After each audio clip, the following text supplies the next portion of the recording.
Has sido testigo de toda tu vida hasta este mismo momento, desde el primer respiro que diste hasta ahora y de todo lo que pasó en medio. Cada momento en el que has estado presente a través del espacio y el tiempo, todo unido en un solo orden cronológico de eventos. Las cosas que has hecho, las creencias fundamentales que tienes, las personas que has conocido, los obstáculos que has superado, los eventos mundiales que has visto desarrollarse desde tu propia perspectiva. Todas estas cosas se unen para crear tu historia. Una historia que has estado escribiendo durante toda tu vida, una que ha moldeado fundamentalmente tu percepción de la realidad y del mundo que te rodea. Tu primer beso, tu primer desamor, aprender a conducir, ver por primera vez una película que no sabías que después se convertiría en una de tus favoritas de toda la vida. Todas esas cosas que te pasaron, pero no solo cómo sucedieron, sino también cómo te sentiste al respecto. Y sin esos recuerdos, ¿quién serías? Si mañana despertaras sin ningún recuerdo de lo que pasó antes de ese momento, ¿seguirías siendo tú? Tu memoria es el pegamento que mantiene unida toda la idea de quién eres.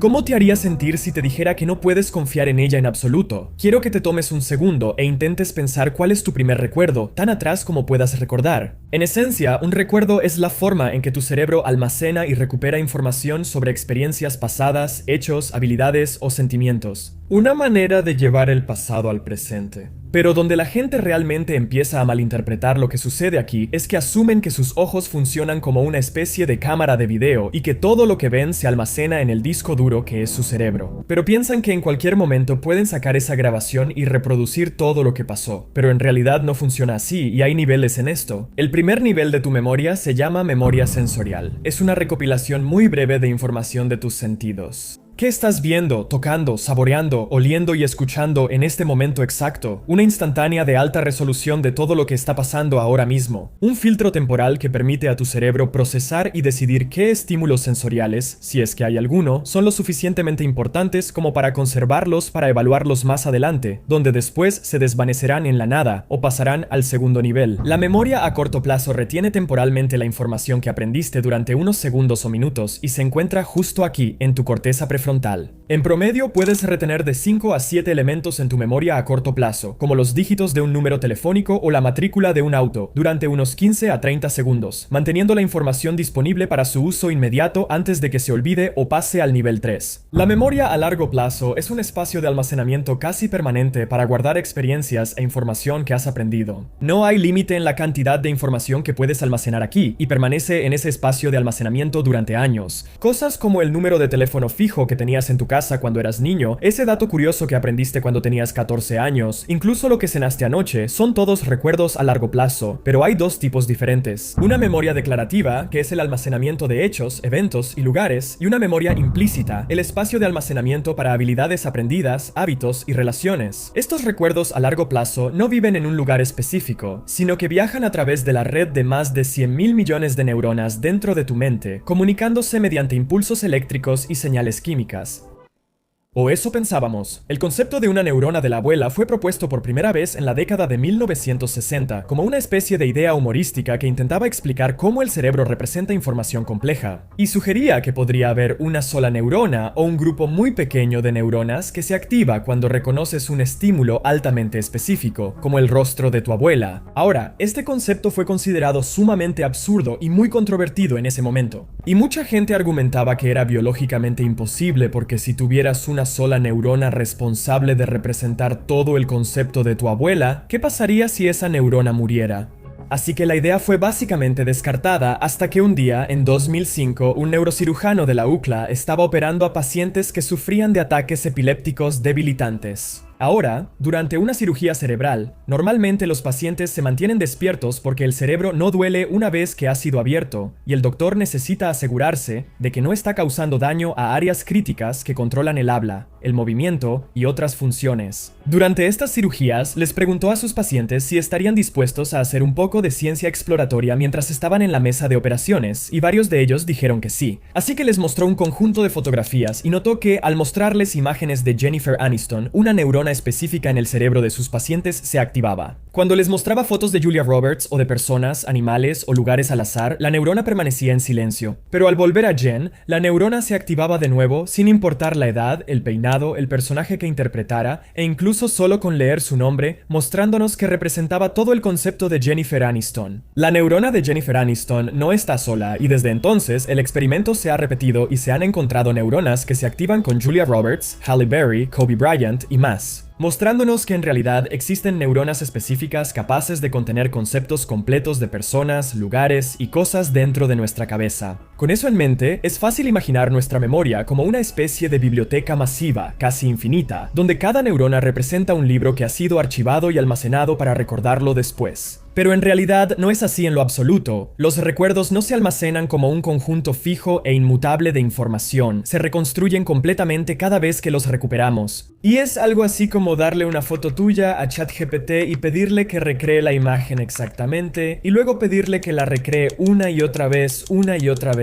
Y muy pronto, esta imagen reconstruida no se parecerá en nada a la original, y tu memoria funciona exactamente de la misma manera. Y pueden distorsionarse constantemente, estar influenciados por nueva información o por tus sentimientos actuales. Ahora, pídele a ChatGPT que reconstruya esa imagen, pero esta vez está de muy mal humor. Y esta nueva reconstrucción enojada va a afectar todas las reconstrucciones futuras. Porque cada vez que accedes a un recuerdo es más parecido a tu última reconstrucción de él que al evento original en sí. Y esto se vuelve particularmente desafiante cuando hablamos del concepto de recuerdos reprimidos. La idea de que un evento altamente traumático o estresante puede quedar bloqueado de forma inconsciente fuera de tu conciencia como una forma de defensa psicológica. Buscando desafiar la idea de los recuerdos reprimidos, Elizabeth Loftus fue pionera en algunos de los estudios más extraordinarios y polémicos que la psicología tiene para ofrecer, donde intentó implantar recuerdos falsos en el cerebro de 24 participantes adultos. Y dijimos, hemos estado hablando con tu madre. Descubrimos algunas cosas que te sucedieron cuando tenías unos 5 o 6 años. Nos gustaría ver qué puedes recordar sobre estas experiencias de las que tu madre nos habló. A los participantes se les contaron 3 experiencias verdaderas que realmente les habían sucedido y una falsa, que era haberse perdido en un centro comercial. Tu mamá nos contó que una vez estabas de compras en el centro comercial At the Corner un sábado y estabas cerca de la tienda de mascotas. Y de repente desapareciste y estuviste perdido por mucho tiempo. Y finalmente te encontramos, estabas llorando y una señora mayor te rescató y te llevó de regreso a la oficina principal. ¿Recuerdas esa experiencia? Sorprendentemente, descubrió que no solo el 25% de ellos afirmaba recordar este evento que en realidad nunca ocurrió, sino que muchos incluso inventaron detalles adicionales como ese. El hombre que los había encontrado llevaba una chaqueta de cuadros o mencionaban en qué época del año fue y otros detalles que nunca habían sido mencionados por el equipo de investigación. Esto le mostró a Loftus que la memoria no solo era vulnerable al paso del tiempo, sino también a la manipulación, lo cual utilizó para crear su método para implantar recuerdos falsos. Si quieres hacer que alguien recuerde algo que en realidad nunca sucedió, en realidad es bastante fácil hacerlo y solo necesitas un par de cosas. Primero, necesitas la confianza de esa persona, y normalmente es más fácil si estás en una posición de autoridad como un oficial de policía, terapeuta, padre, etc. Luego, sugieres algo que podría haber pasado y no olvides aportar pruebas persuasivas que lo respalden. Todo lo que tienes que hacer después es preguntarles si eso es lo que recuerdan y ver cómo se adueñan de un recuerdo que en realidad nunca fue suyo. Un buen ejemplo de esto podría ser alguien que presenció un crimen pero que en realidad nunca vio el rostro del criminal. Un oficial de policía podría poner 6 fotos frente a esa persona y preguntarle si alguno de los individuos le resulta familiar. El testigo podría disculparse y decir que no, y todo lo que el oficial de policía tiene que hacer es decir algo como: veo que tus ojos siguen yendo hacia el número 4, parece que lo reconoces. ¿Lo reconoces? Tenemos pruebas de que eso puede ser suficiente para construir un recuerdo con información falsa. Solo en Estados Unidos, más de 375 personas han sido exoneradas gracias a pruebas de ADN desde 1989 y el 70% de esas condenas originales se debieron a una identificación errónea por parte de testigos presenciales. En 2015, la doctora Julia Shaw pudo llevar esto un paso más allá, ya que a lo largo de 3 entrevistas con los mismos participantes, logró convencer al 70% de ellos con recuerdos falsos proporcionados por sus padres, en los que eran los perpetradores de crímenes violentos en su adolescencia temprana, pasando de esto en la primera entrevista. Honestamente, ¡No! Como que no sé de qué estás hablando, no. Siento que yo no creo que haya estado jamás en una pelea. Estoy tan confundida. A esto solo 2 sesiones después. Creo que la policía llegó y estábamos como teniendo una especie de pelea verbal y luego como que tal vez se convirtió en un empujón.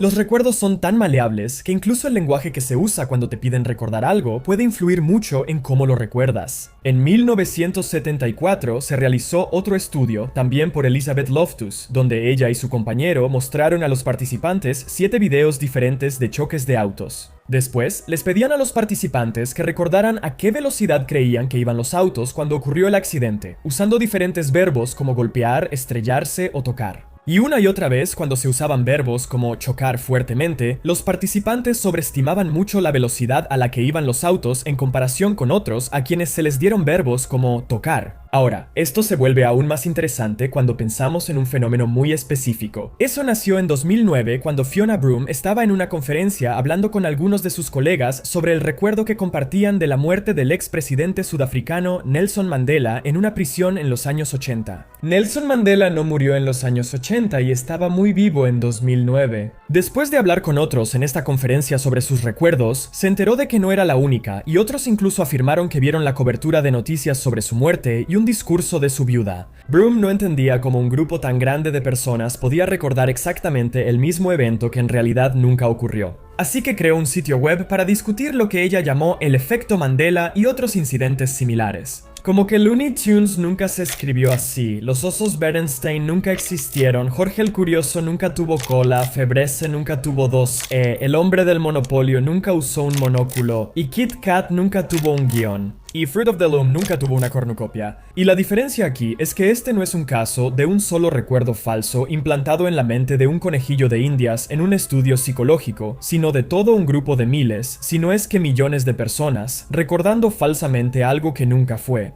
De nuevo, mostrándonos cuán fuerte es el papel que juega el refuerzo social en nuestra propia memoria, o tal vez nunca recordaste ninguna de esas cosas de esa manera. Y solo crees que lo haces porque me lo oyes decir, y te estoy diciendo que mucha otra gente también piensa de esa manera. Por lo menos algunos de los falsos recuerdos que compartes con otras personas son solo tu cerebro llenando los huecos. Y el efecto Mandela es prueba viviente de lo que psicólogos cognitivos como Elizabeth Loftus han estado tratando de mostrarnos en experimentos. Que la memoria es una reconstrucción cada vez que la recordamos, vulnerable a la contaminación por la cultura, la expectativa o la sugestión. ¿Podemos llevarlo un paso más allá? Y lo primero que necesitamos considerar cuando nos ponemos un poco existenciales sobre este tema es la idea del pasado, porque el pasado realmente no existe. Todo lo que existe es el momento presente. Y lo que consideras como el pasado es solo un momento presente anterior que ahora solo existe dentro de tu mente o tu memoria. De lo que hemos estado hablando durante todo este video, y si has estado viendo, sabes que tu memoria no es tan confiable. Esta idea nació en algún momento de los años 90, basada libremente en la hipótesis de Ónfalos, que es un argumento religioso que dice que Dios creó el mundo con una edad aparente. Y la teoría del jueves pasado es exactamente esa. Todo el universo pudo haber surgido a la existencia el jueves pasado, solo aparentando ser antiguo. Y podrías argumentar que sabemos que el universo tiene miles de millones de años, que los dinosaurios existieron hace millones de años y que hemos tenido alguna forma de civilización durante miles de años. Pero la idea aquí es que el universo pudo haber surgido de la nada, solo aparentando ser antiguo. Libros, fósiles, la luz que ya venía en camino desde estrellas distantes y literalmente todo, incluidas tus memorias de antes del jueves pasado, fueron formados en el momento de la creación. El jueves pasado, y aunque las probabilidades de que el universo haya sido creado el jueves pasado y que todos tus recuerdos sean cosas que en realidad nunca sucedieron son bastante bajas, no son cero. Y la verdad es que la mayoría de los recuerdos dentro de tu cerebro que crees que son ciertos tienen al menos algún tipo de inexactitud. Lo que sí sé, para aquellos de ustedes que se quedaron hasta el final de este video, que por cierto, gracias, quiero que piensen en ese primer recuerdo que les pedí que recordaran al principio. Y les diré que alrededor del 40% de ustedes están recordando algo completamente ficticio que en realidad nunca sucedió.